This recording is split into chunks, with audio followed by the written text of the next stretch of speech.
Who's in there? I don't know. Someone's watching, but I can't see who it is. Oh. Hello, everyone. The one person that's watching. This is a test of doing a live. I've never done this before, so I figured it'd be kind of cool, interesting to try this. Tell them to leave a comment. Whoever's watching, leave a comment so I can see who you are. Salvador S. Oh, thanks for watching, dude. Is that your buddy? Mm-hmm. Guess I'll. You know what? You're right. I might as well just take it off this and just.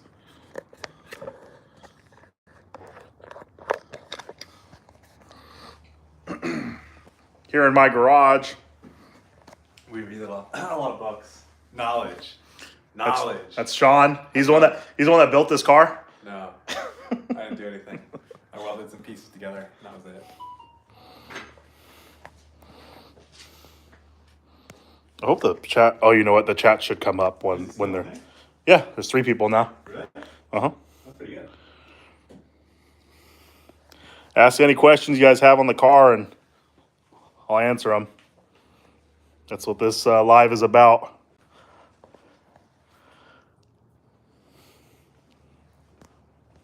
This is a secret motor right here. Secret build. High horsepower right here. We figured out that 2.5 wasn't the way to go. Yeah. We're going to build the 2-liter. We're going to blow away all these 2.5. Yeah. 2 liters is the way to go. Ooh, this is a good one. How would you compare the NA/MB chassis to the NC chassis? I'll let you go. I'll let you answer first. In my opinion, the NA/NB is like, it's a very simple but effective car, and like one of the things that makes it great is just really like the availability of like aftermarket parts. But the NC, like in almost every conceivable way, is just a better car. Like I know, Like structure, boat, but like the suspension's better, the chassis is better. Like it makes a little more power. Like Yeah. you almost can't beat it. Like the fact that the thing you can fit big wheels and tires from the factory alone is like, people struggle to do that on the NA/NB. Oh yeah. Well, when I had my NA, which probably half the people on my channel, more than half, probably have never even seen that car. My purple NA, I had a 95. They're not missing much. Yeah, you weren't missing much.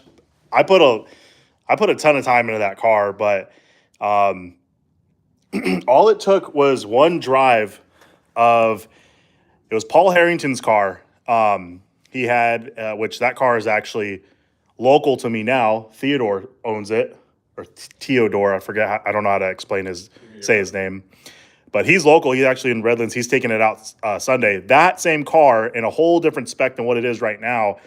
Wait, the buck car's in Redlands? That gray one is in Redlands. Yeah. What's the gray one? It's that Lamborghini, or no, it's Dodge Viper blue or something like that. That really light gray. It was Mark's old car. Mark McClellan. I don't know. Oh, anyways, I drove that car one time at track. I was at Chuckwalla. It had a 2.5 swap. It had some like Federal RSRRs, and it had a wing on the back. And he had the auto rev control, auto blip on it. The downshift where auto rev matches. I drove that car on the track, and it was so freaking fun. And I was in a stock seat, and I was like, I'm literally gonna sell my NA, and get the NC. And that's exactly what I did. And it wasn't this NC, but the NA was too hard to drive, and she was like, "Fuck." Yeah. But that's almost like in a way true. Like the NC kind of is an easier car to drive. Okay, I gotta go back to these messages. How many are there? There's a couple. He says the NC just needs pop-ups. No, there's 2. There's a guy that's done that before. It was some. I think it was some guy in Japan that did that. It was weird. I am a pop-up hater. I don't care for pop-up, which is ironic considering I have an FC. Yeah. Paul, these are 17x10, 38 RPF ones with currently on 255 40 Falcon RT660s. Yes, it does rub very bad with 255s, especially back here. My car is really not that low, so even cars that are lower, they're going to rub a lot more. But you can clearly see how much fender is coming down on the sidewall. This thing is still full of tire gunk. So yeah, they rub, but fenders are fully pulled, rolled all the way around. I have eccentric camber bushings in the upper control arms up front. As max camber I can get in the rear. So yeah, it still rubs. Let's see. What's up, Jackson? Sick Mazda, the white one. They like the FC. I already got a couple. They want to see more on the FC. Salvador, no, I did not get Zetas yet, but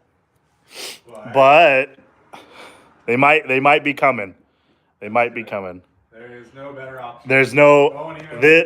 Don't even waste your time with anything else. He's the ambassador for Zetas. Every time I make a comment like that, 949 pays me $12. Yeah. So yes, this is Sean's 10AE FC RX-7 88. It's an endless money pit. It's never gonna run. I'm convinced. But look at this fucking setup here. This is a 6 rotor with Tri-turbo. yeah, 3 rotor. No wait, It's just a two-rotor. 13B. This is the secret sauce, though. I don't think we want to talk about that. It's a Borg Warner, but I'm not gonna say what size it is. Okay, it's a Borg Warner, big ass turbo. Secret sauce on the downpipe too. Freaking huge intercooler. There's a premium Chinese intercooler. And then a it's a Mitsubishi, right? That's a 1G Eclipse radiator. Yeah. So what I did is I just took dimensions of what I knew the size needed to be. And then I went to CX Racing's website and I just started, you can like go to radiators and click all. And then I just started scrolling because they list the dimensions for all the radiators. Yep. And I found one that was right and I was like, ooh, that's gonna fit. But Sean's the one that helped with my wing. And the reason why is, I wish you could see this, but I'm shaking the entire car with just the intercooler mounting. And down here for the bottom of the radiator, it's tied in essentially to the subframe, right? The radiator was so big, like I couldn't use the factory mounts at all, which I never intended to, but like I was so maxed out for space that I had to weld the mount for the radiator onto the subframe. Yeah. As far as I can tell, nobody's done that, but who knows? And you might think this will not clear the hood, but you should close the hood so you can show them. Because it's right there. Track spec vents. I think that's a universal one. Yeah. But yeah, this thing is gonna be. Love the custom hood prop. What is the jack? It's a jack handle.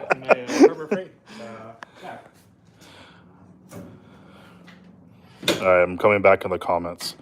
In all seriousness, though, your car is awesome. I'm glad you make track day videos for NC. Since I suck at driving, don't do it. Thanks, Jackson. I appreciate that. Yeah, I'm trying to, I'm trying to go a little bit different on the track day videos. Even he's been talking about it. He tried to do something different, but I don't do a lot of parts for the car because it's like the last thing that I bought that was even relatively cool was the mirrors and the wing. I thought it would have been a cool little video because I've been wanting to do a chassis mount. So that got all done and pretty stoked on that.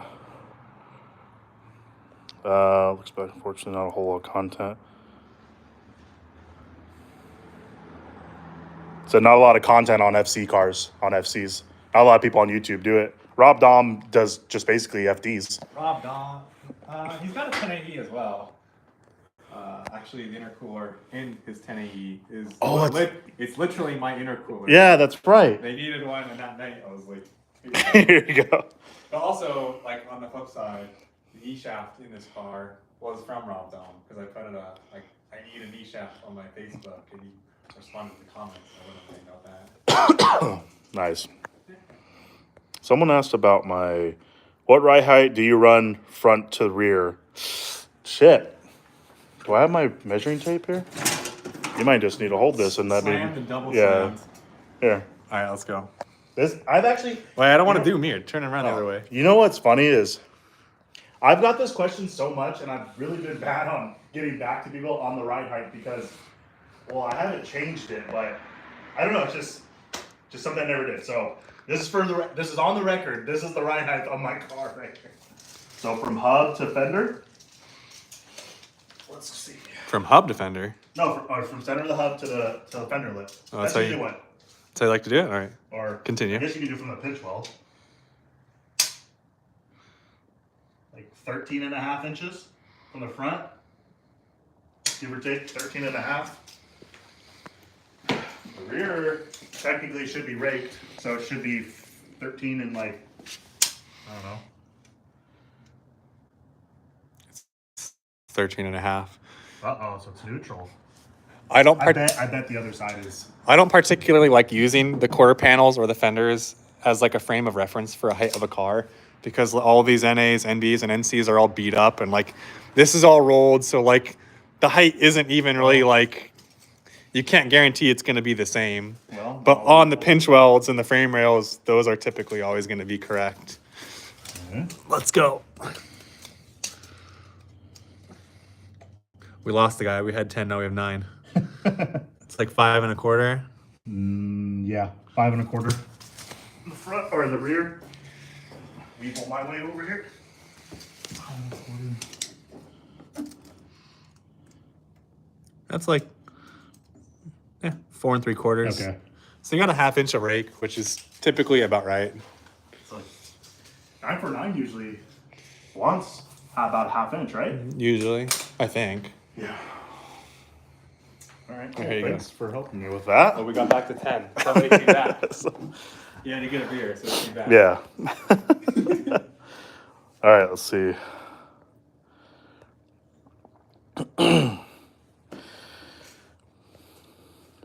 Paul and Jackson are best friends. Really? Is that true? How do we know that? They're talking with each other. Oh. Any issue passing emissions with a 2.5? Yes. You will not pass. Well, yes and no. You will not pass. Huh? Yeah. What state are you in? If you're in California, but I was able to pass my white car, same engine, different header setup, but it was still catless. But it was a smog. It was a hot smog. I mean, technically, I don't even know. Like, should you even say that? I mean, the clear and obvious answer is no. Like, this is very illegal. But like, well, this car doesn't. There are ways to do it. There are, yeah, California is essentially a no-go. Is so this illegal? Is this a legal swap? No. Yeah, that's the yep. Mitchell, for the record, you drive like an absolute animal. I think Sean agrees. That's true. Thanks, Paul. He drives like an What's animal. up, LPVGs? What is that? LPGBs. That's the guy's username. Oh. He says nice FC. Thank you. I don't know if nice is the right word for it, but it's something. Yeah, Jackson lives in Texas, so his car passes no problem. Oh, we're all gonna register our cars with Jackson now. How do you find the lightweight AGM battery? I have one. Oops. See, I don't like this chat thing. Why? It keeps kind of going away. Well, if somebody posts a new one, it scrolls up automatically, probably. How do you find the lightweight AGM battery? I have one that is similar size, 380 cold cranking amps, and it struggles when the temperature is in the 40s or colder. 388 seems really low. That's pretty low. Is this for a like an NA or an MB or an NC? Because I think what is mine? Mine's only 3. These ones are only 310, but I don't know. It's for an NC. Well, we don't really deal with less than 40-degree weather here, so. It was 40 degrees most of the day. It was actually 30. Yeah, you know what? When I got up this morning, my windshield was frozen, so I had ice on it. It was 30 something, but I'm not a big battery guy. I don't know what it's. I mean, if you're brand of battery if you're in a place where it's so cold that you need those cold cranking amps, I don't even know if a small battery would be even worth it.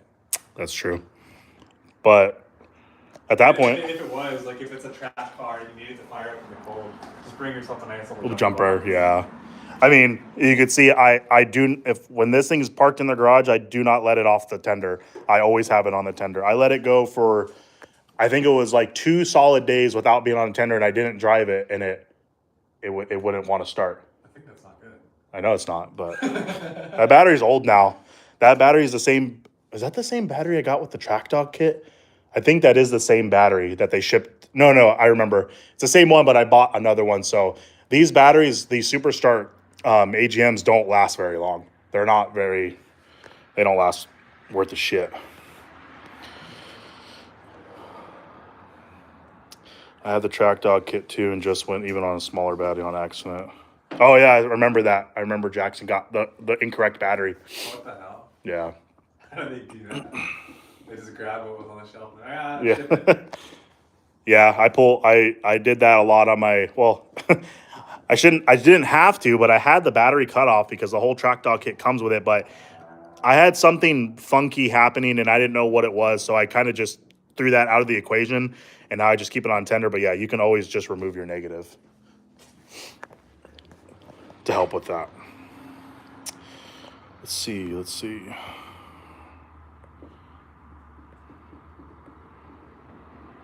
A lot of Texas guys in the chat. What's up, Coy?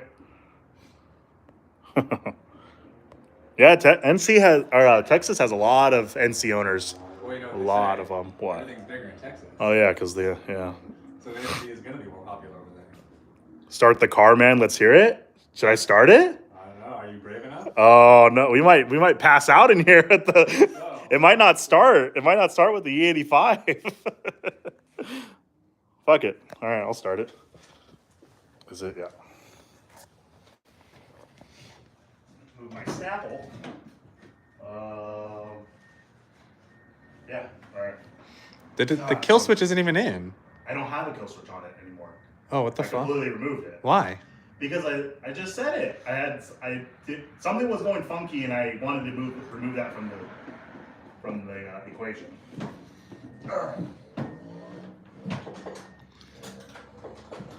Will this thing start? I don't know.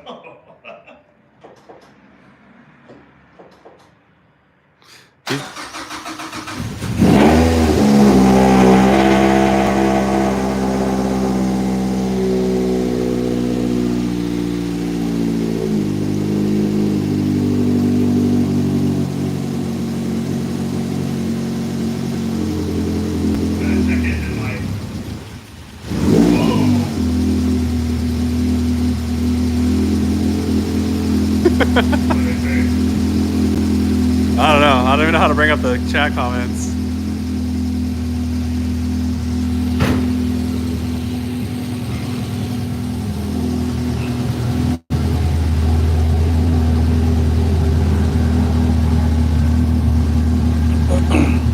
Grab the shit out of it.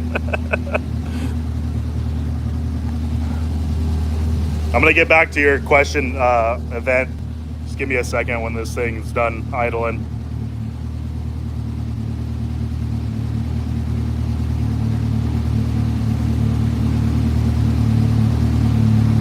Thanks, fam. The taillights are removed because I'm gonna end up trying to notch the bumper so I can put the wing through. If it doesn't work, I'll just scrap that bumper, paint the bottom behind the bumper, and just run it as like an open, chassis mount.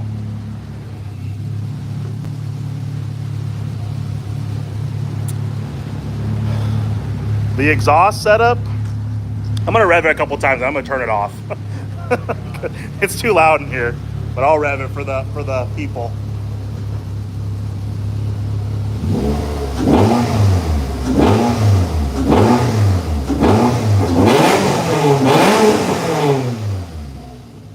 Oh my goodness. That's fucking loud.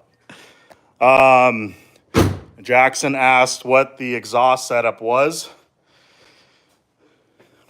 1 3/4 PPE long tube headers. There's a small cat in there because when you buy the PPE setup, Comes with the long tubes, their own mid pipe, which has a small cat, and then right under, kind of in the middle of the car underneath, is a MagnaFlow resonator, straight through resonator. Flowmaster makes the same thing essentially. And with that setup, you can hook it up to any kind of muffler that bolts to the stock mid pipe, any sort of muffler. So on my white car, I had basically the same setup. For the rear muffler, I did a Goodwin Street single, which to this day is the sound I've been chasing after. I have a video, very short clip of that white car when I had a GoPro on the back of the bumper. I love that sound. It was so perfect because it didn't sound like I had a catless, setup. So I've been trying to chase that sound without buying that big, huge muffler because it was huge. So, but yeah, that's basically the exhaust setup. He asked about the PCV. Have you thought of different PCV routing or venting to atmosphere for track use?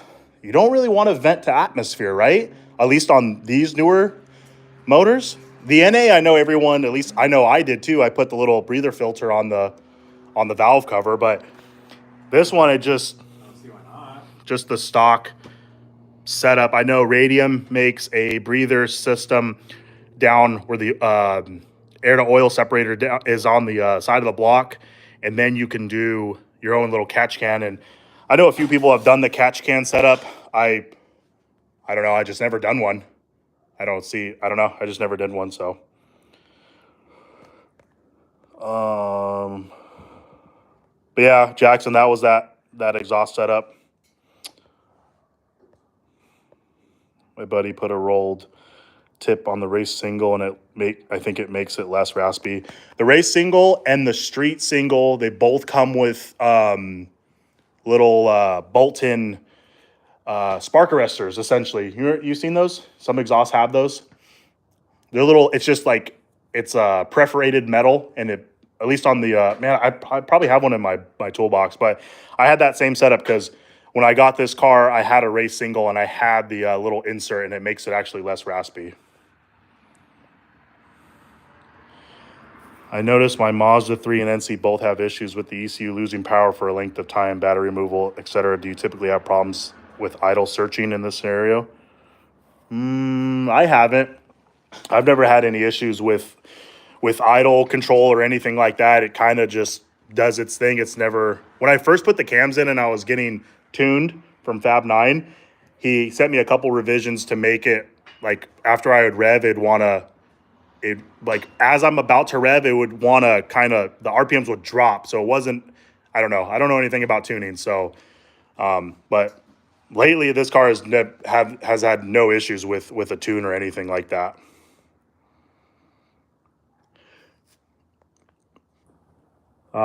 So what are you using for tuning for the MZR? So it's Fab 9 through EcuTech or ECU Tech.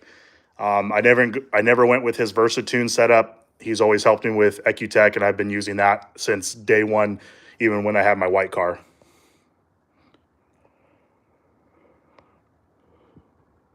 We've already been doing this for almost 25 minutes. It goes by quick. Helmholtz mid plus the race single. Yeah, that's a good setup. Very good setup for street use. What have you done to the alignment setup? So as it sits right now, he helped me with the string alignment. I have this cool little setup right here.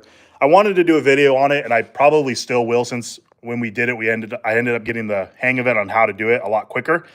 But you definitely need two people to set it up. You need someone to get in the car and hold the steering wheel straight while you do the toe alignment. But as of now, the toe is zeroed out, negative 3.5 degrees in the front of camber, max caster, which is 6.5 degrees or something like that positive. Rear is max camber negative, which is like 3.0, 3.1. And then toe in a 16th, like very small amount of toe in the rear. And then obviously I did the ride heights earlier, but again, that was like 4 3/4 and 5.5 inches or something like that.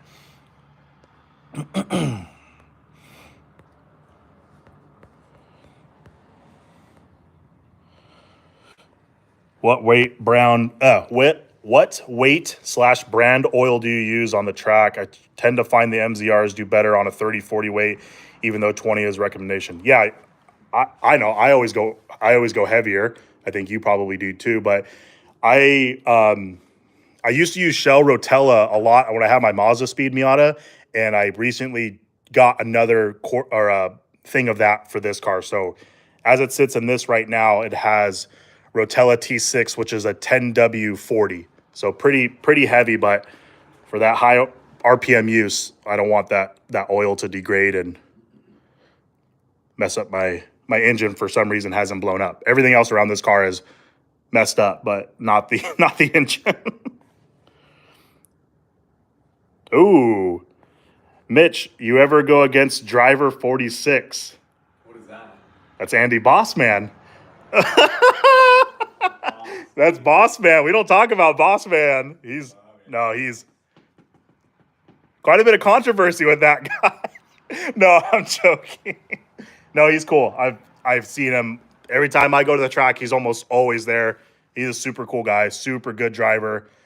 He's had the NC. I remember when I had my purple car and I seen him at the track with that Martini setup when it was clean, like when his car had nothing on it. It was still that off-white, the Martini stripes, everything. That car was really clean, and he was like the only guy I ever saw that had an NC. I think that's Andy Boss with a burner account being like, No, it's no, that's fam.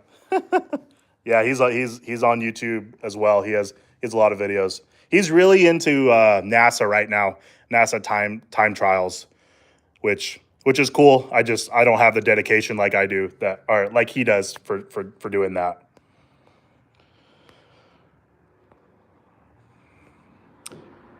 I use Rotella T6 as well. Pennzoil Ultra Premium or Ultra Platinum seems to do better from the Blackstone reports. That was a big thing when I had my Mazda Speed 2. A lot of people were doing the Blackstone Labs results, and they were posting them all over on the forums. What was your results? How much zinc do you have in your, how much has your motor degraded from oils? And I always wanted to do it, but I never got around to doing the Blackstone Lab stuff. I seem to remember that back when I had my shop, a lot of the Speed 3 community was really into like oil testing. Yes. Everybody basically came to the same conclusion that the T6 was the best oil. Yes. So I've never done any testing myself, but I've always used it. It's been good for me. Yeah. Paul asks, AC delete. Yes. This thing has never had AC in it, but the AC compressor would have went down there where that pulley is, which that's an OEM NC Miata pulley you can get, because some of these cars did not come with AC. Some of the NCs didn't come with air conditioning in some parts of the country or the world. And then on top of having no AC, I do not have power steering as well. So the rack has been depleted of its power steering fluid. Not the correct way. Obviously, I have a video on that, but I have, if you can see down there, I have the block offs. So essentially all the fluid is out of the rack, but it's not the correct way. I know you're supposed to weld and do the pinion, Seal out. take the seal out and stuff. But this is a Mazda Tribute, 09 to 11 Mazda Tribute power idle or pulley that bolts onto the side of the block. And then this is just a generic Gates pulley. And then I just went a shorter belt. So all the tension is all there. Ow. Jesus. I've been telling myself I need to get one of those racks so I can put them up on the wall, but I never bought them. All right, let's see. How many people are in there now? 13. That's pretty good. What is the current curb weight of your car, not including yourself? 5720. 5,700 pounds? No, he didn't ask about my truck. He asked about... But it's a boat, bro. Yeah. Everybody online says they're heavy. No, so I actually have, these aren't mine, those are Sean's, but these are scales, and I put my car on the scales, and it wasn't ideally set up perfect, but 20 without me in it, it was 20. I think it was like 2290. 2290 without me sitting in it. And I think I kept the little readout or whatever, but really, really, really light. A lot of people will make fun of the weight, but and I don't know, I don't have too much stuff taken out. I mean, all this back here was plastic anyways, so I even have the parcel shelf little cover, heater core. Obviously, some of the AC controls are taken out, but just cut carpet. Nothing's been cut out. The doors are still intact. Obviously, I just have the panels out, but there's a ton of more weight I could still take out of this car. But It's gutted, but it's not stripped. it's, yes, perfect example. It's gutted, but it's not stripped. You could go way further if you wanted to take the weight out. Yeah. And it's a Ford 2.5 and all the Mazda stuff fits. Yeah, so this is a Ford Duratec. So Ford Duratec, Mazda MZR engines are literally just about identical. To get a 2.5 in your car, you have to change the oil pan. You got to go to a 2.0 oil pan, 2.0 valve cover, 2.0 intake manifold, the intake runner spacer thing on the side, balance shaft delete. There's a ton of videos. Armin has the best write up on how to swap a 2.5 into an NC. He has the best write up, PowerPoint, everything. It's perfect. But that was just a rough go over on it. It's a lot of work to not have anything faster than a 2-liter. Yeah, you shut up over there.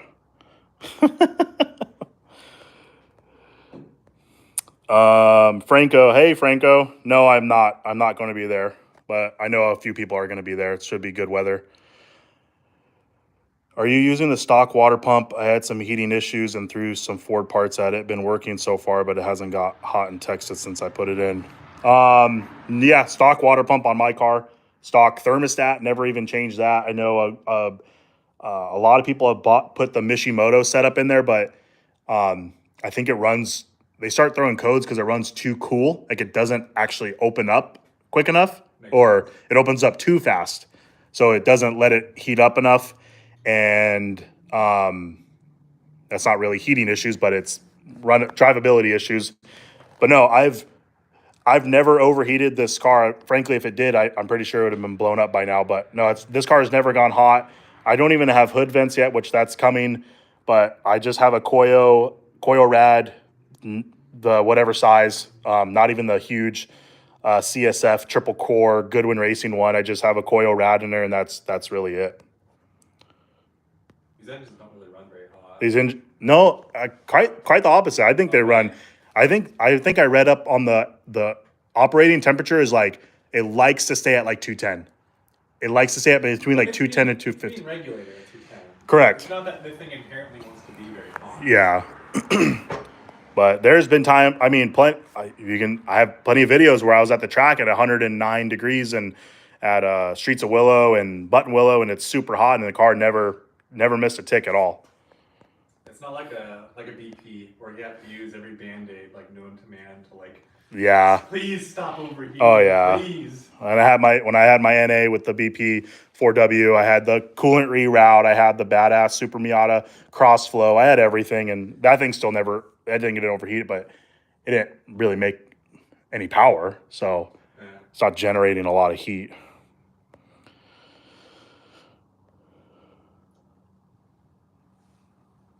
And why you like to keep trolling people on the Facebook groups? Because it's funny. It's funny. I don't like to think I'm super mean, but I would say you're pretty nice. I think I'm pretty nice compared to half the people on there. I'm waiting for Johnny Wachowski to join the live. I know, right? I know your car is not set up for this, but do you have any 0 to 60 or quarter acceleration times via Draggy? I've talked to Greg Peters a lot because he really. I want to get a Draggy so I can compare to his NB, even though I'm pretty sure my NC would beat his NB, not on the nitrous, but if he had no shot. But I do have on my computer, I did, because EcuTech can do like a Draggy setup in the phone. It's not very super accurate, but it I think I did like a 0 to 60 in 5.3 seconds or something like that, which there's a whole website called 0 to 60 times, and I think I was faster than like a Honda Accord or something. I don't know. Or I was just as fast as that car back when it was brand new or something. Nice. This thing is not a 0 to 60 king. It's I guess it's not a track king either, but it's It's that torque. I have the torque, yeah. Oh yeah, that's right. Jackson's car gets too cold. He gets codes for that. He needs to change his thermostat, which I took it off for him. It's off of that motor. It's ready to ship to you. The thermostat is the problem? Because there is a thermostat bypass. Is there? Yeah. Huh. The water doesn't just deadhead the thermostat. There's a certain amount of water that is still bypassing that thermostat.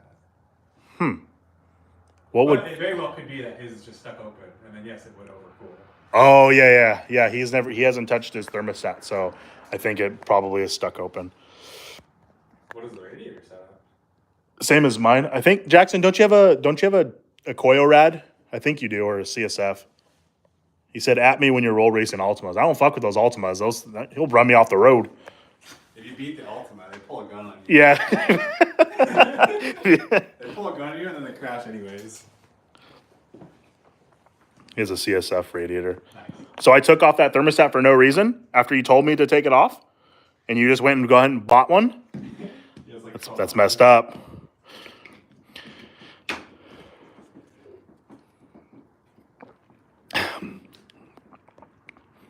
What are some good weight reduction options for the NC that are maybe non-visual so the car doesn't look gutted? Tell the driver to lose some weight. Yeah. Not to be moot. Yeah. Try. I mean, that's me. I can lose weight. Go on a diet, maybe. I mean, I don't. That's. What are some good weight reduction options for the NC that are maybe non-visual? Like as in they don't want to take the interior out? Yeah, like if you didn't want to take the interior out.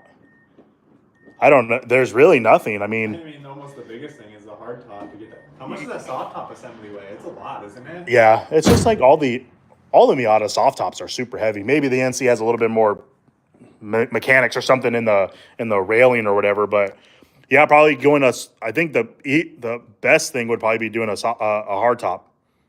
This is a fiberglass one. This is a DG. This is like a first gen DG Motorsports hard top, but an OEM is going to weigh 20, 30 pounds, something like that. And if you want to, I mean, I'm pretty sure I took off, I don't know how much weight from AC delete and power steering and catless header and all that stuff, but now you're going into different territories. So, but other than that, like the front of the car is almost unchanged, right? Yeah. Still have the full crash support, full headlights, like it's all still in here. Yeah. So I mean, you haven't really done that much to the car to get it down to the weight that it's at right now. Which right?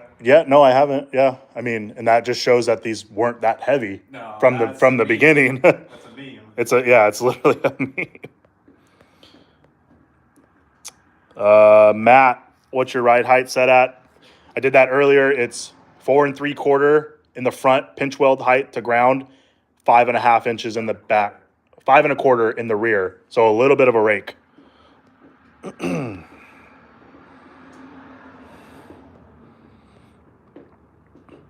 Fill it up halfway with gas. That's what Paul said. Yeah, no, he's not wrong. I think the OEM soft top was 50-ish pounds. Yeah, that sounds about right.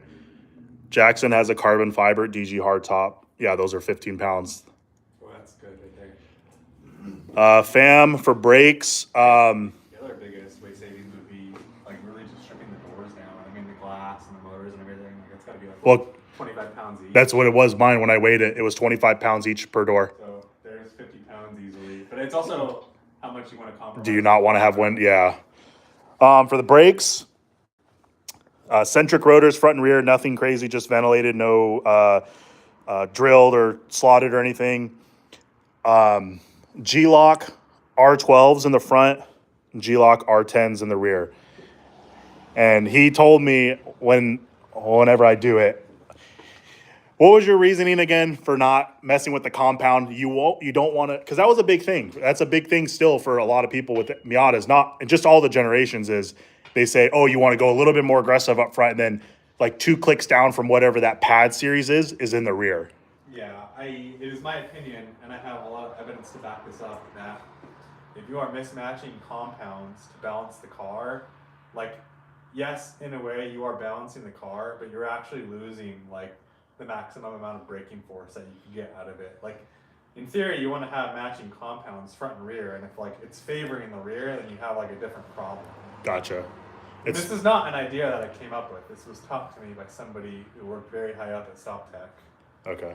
It's almost like, why would you do different compound of tire up front than the rear too? Yeah, like it's almost the same concept. I'm locking up the front first, so I'm gonna just put a shittier compound in the front to like make up for that. Yeah, no, that makes total sense. That makes total sense. So I don't know, because these pads are really expensive and they're still lasting me a while. So eventually, when I get to redo my brakes, I will. I really like this compound, so I might not change it, but I will do R12 again up in the front and then R12s in the rear. Have you had the car dynoed? Ooh, that's a big controversy there. Because on paper, and you ask anyone who has a 2.5, this thing should make 200 wheel horsepower and like 190 pound-feet of torque. The last time I dynoed it, no E85. I was still working on tunes with Fab 9, different header setup. I put down 170. Okay, to be fair, I did 174.99 and I did 165 pound-feet of torque. So have I bolted on with the header and E85 and a better tune? Have I bolted on 25 horsepower? 26.01. Yeah, have I bolted on 26.01 horsepower to get it to 200? I truly don't know. But that is a thing. I do need to put it on the dyno again with the 85. Frankly, I need to do an actual full real dyno tune. Not saying the Fab 9 tune's bad at all, but I'm sure it's still conservative. He's always kind of told me that it's a little conservative just to be safe. So there's probably a little bit of potential there if I got it on a real dyno.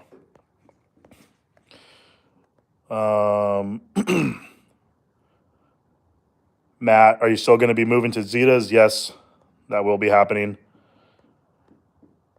With your adjustable coilovers, how do you run your dampening? Do you run different number of clicks front to rear?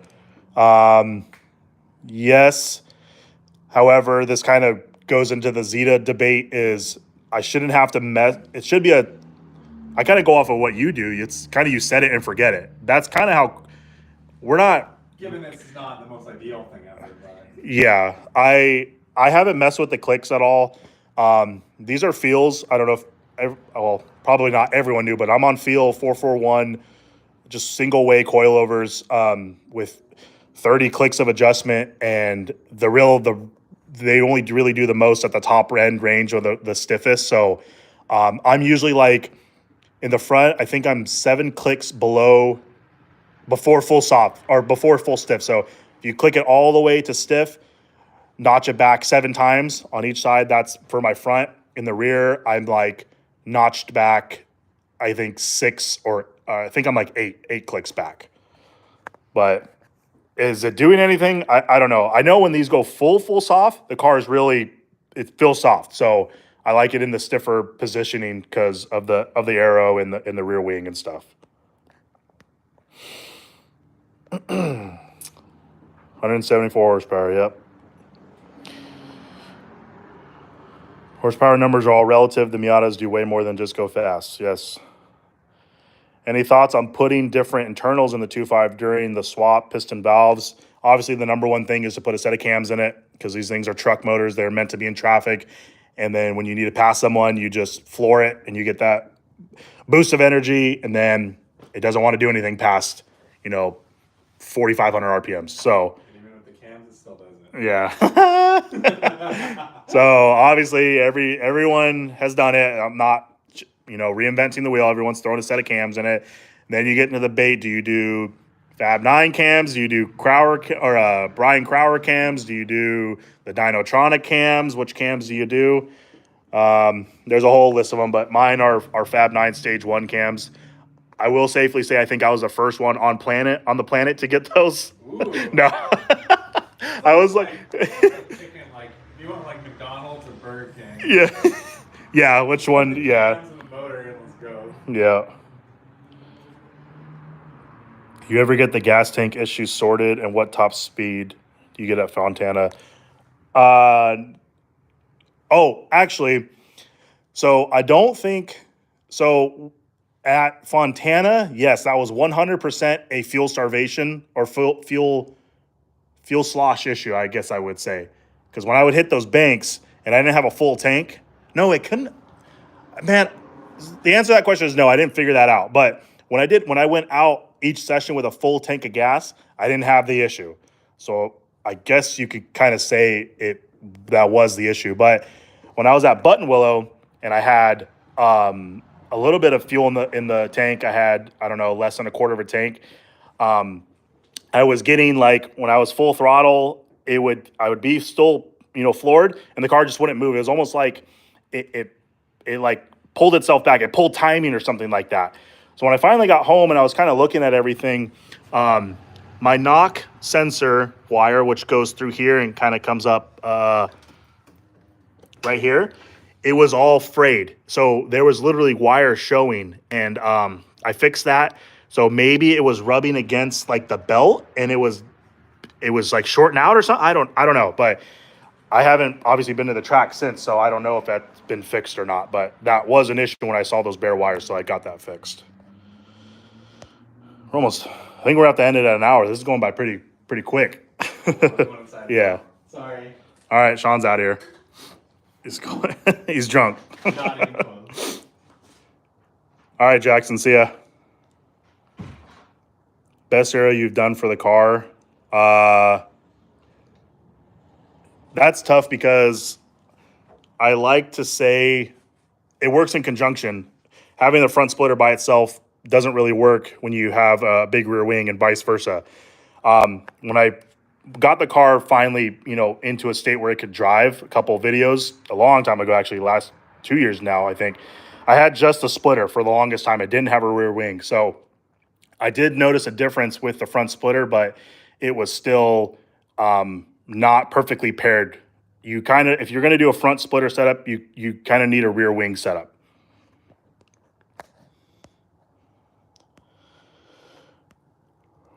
Someone was asking about the Meisters. The Meisters, I have no say on them. I had never ran them. I can probably safely assume they're very close to what the Feels are, or any of the other off-the-shelf, one-way Taiwanese, Japanese, or Chinese coilovers. And that's not to be racist or anything. That's just, they're all virtually the same.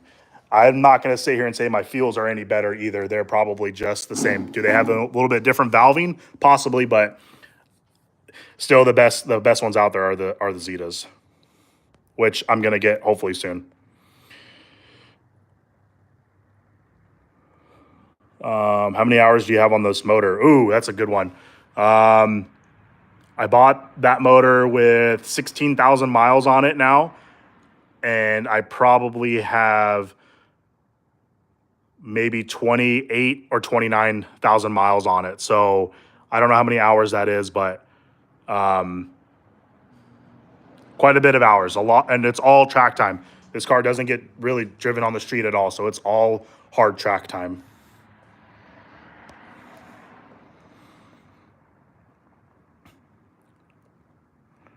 Do you have a racing program or just run it as a hobby?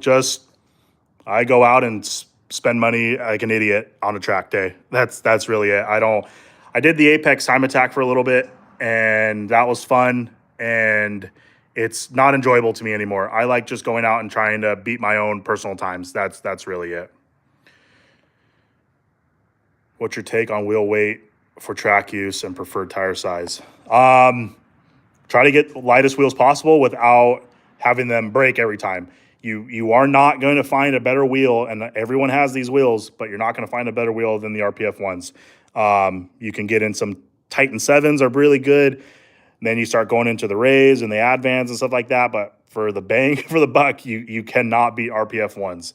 For tire size, for an NC chassis, I would stay 245 and below. I know that sounds weird because I have 255s, but I just don't think these cars need 255s. Maybe if I had like a turbo and or maybe a supercharger and had more power, but this car being a naturally aspirated, even with the aero, I think 245 and below, which I'm going to be actually going down to a 235 tire because I really want to see how much different is the car going to handle with having the better rear wing, the better front splitter, and then going to a smaller tire. I'm pretty sure I'm not going to lose any, tire grip because I have a lot of mechanical grip with the coilovers and the aero.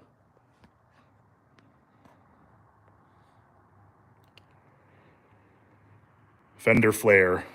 Those are stock flares. But if you want to go 255s or something, yeah, I'd probably, if I would have kept 255s, I would have done flares.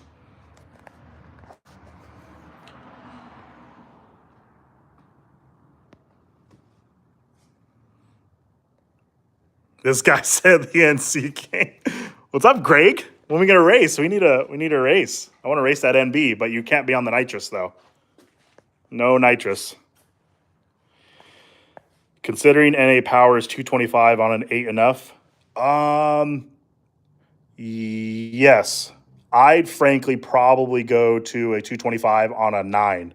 A little bit of a stretch goes a long way. You're getting that wider tire. You're making that tire as wide as possible on that wheel. I got something else in store for you, buddy. Okay. I want to see it. What do you have for under chassis bracing? Not much. Let me get my light. Just the rear setup. And this is kind of Goodwin Racing sells this setup. But I found this on Yahoo Auction. Don't mind the exhaust. It looks really bad. But rear subframe, lateral brace, and then we have the cross braces up front going towards the front of the car. And that's really about it. No other bracing on the front. I don't have the stock strut tower brace or anything like that.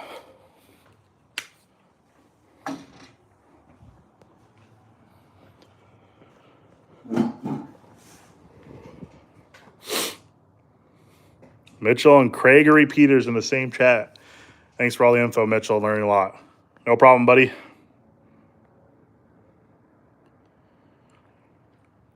Oh, I could put Car Passion Channel in timeout. I think I should do that. Yeah, Greg's going to do an NC. It's only a matter of time, and it's going to be way faster than this thing. But not at the track. But I'd love to go on the track with him. That'd be freaking awesome. That would make my whole year.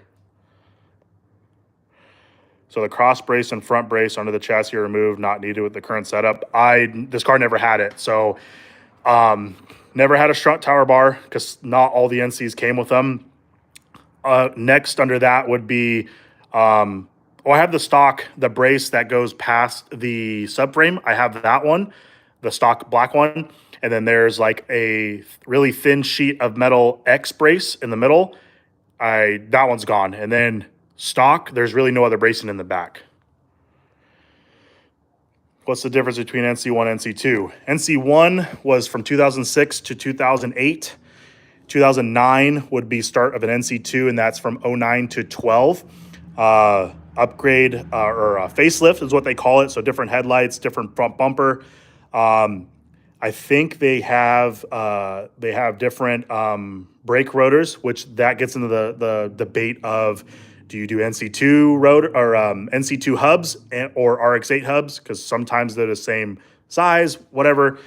I don't think there's any sort of chassis stiffening difference between an NC1 and an NC2, and then the rear should be the same as well. Sway bar setup, stock, like bone stock, not even a green dot or yellow dot, whatever, NC front sway bar. And then I have the white line rear adjustable bar, full soft in the rear right now.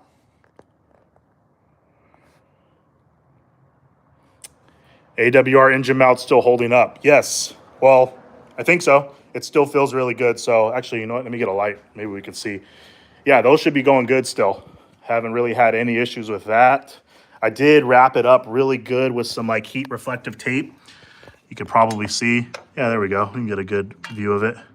Don't mind the rocks and where the bolt goes. But yeah, I wrapped it up pretty good. That red stuff, that durometer is really stiff. So Yeah, it looks pretty good from down or from up here. Looks pretty good still. I never had an issue with this side, which you're probably not going to be able to see it, but never had an issue with that side.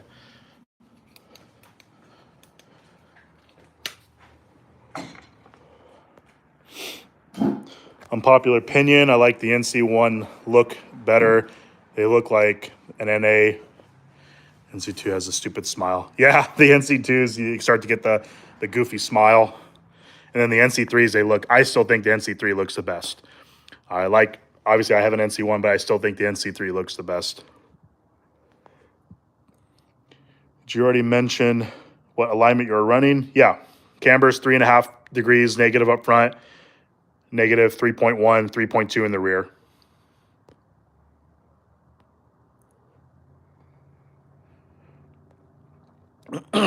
So I went with a stock sway because I had a white line setup. So I had white line front and white line rear. That was the first thing I bought after getting my car.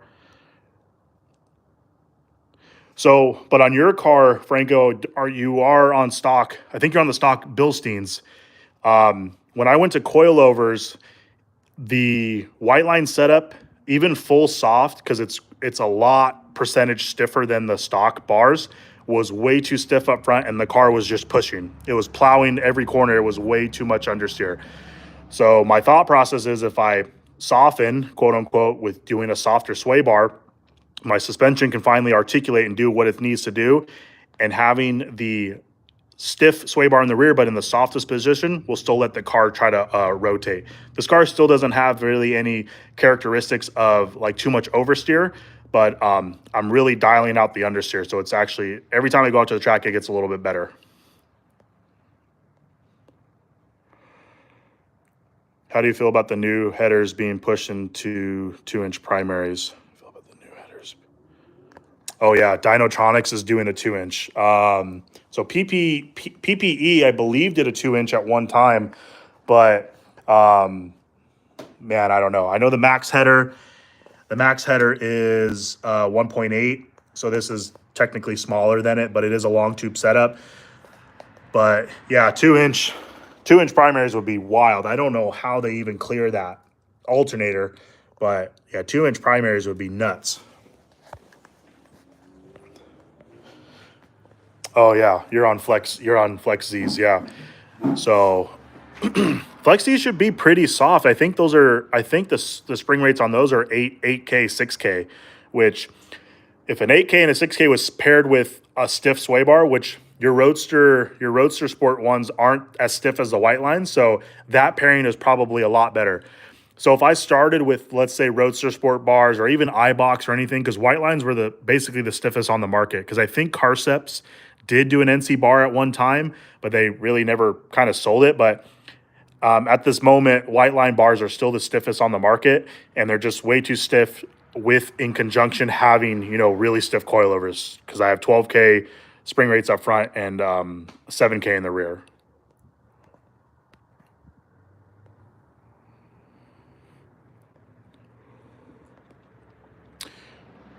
RX8 sway bars, kind of the same thing I just said. I mean, they're stiffer than stock. It's really depending on what you're going to match them up with, what kind of coilovers you're going to match them up with.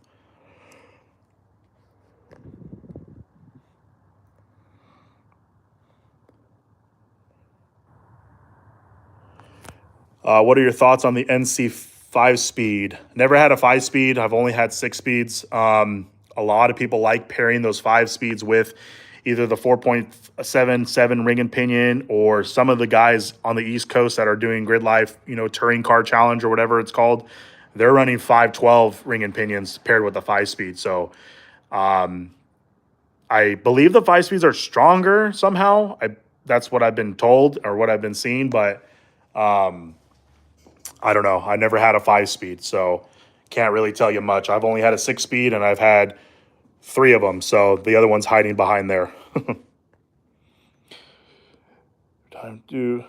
Thanks, Matt. Appreciate it. I'm glad this live worked out, and a lot of, I didn't have a ton of people, but people asking me questions and stuff. That's cool. I really like it.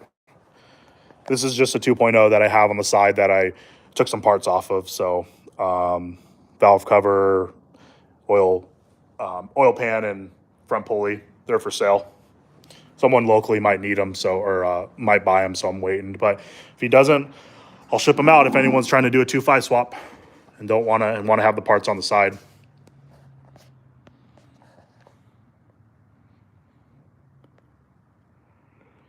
Yeah, so the 5-speeds really don't, yeah, that's another thing. They don't have that shift fork issue, which is exactly what happened to that transmission over there. The shift fork completely broke. So, which I can get a shift fork. I'm going to get one. That way I have another transmission on the side. But as you can see, it's just hiding back there. I don't really have any motivation to mess with it right now. No problem, Paul. Have a good rest of your night.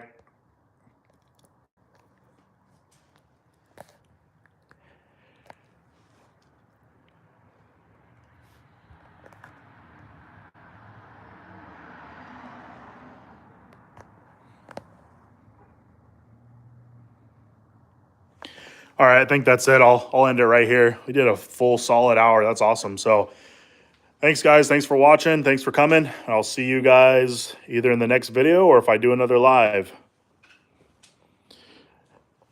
Yes, Nick, I did. It weighs, what did I say? 2290 without me in it.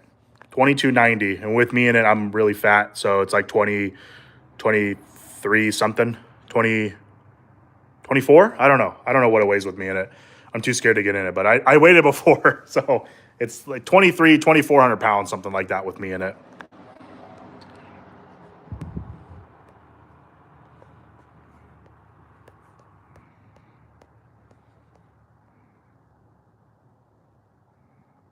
All right. See you, everyone.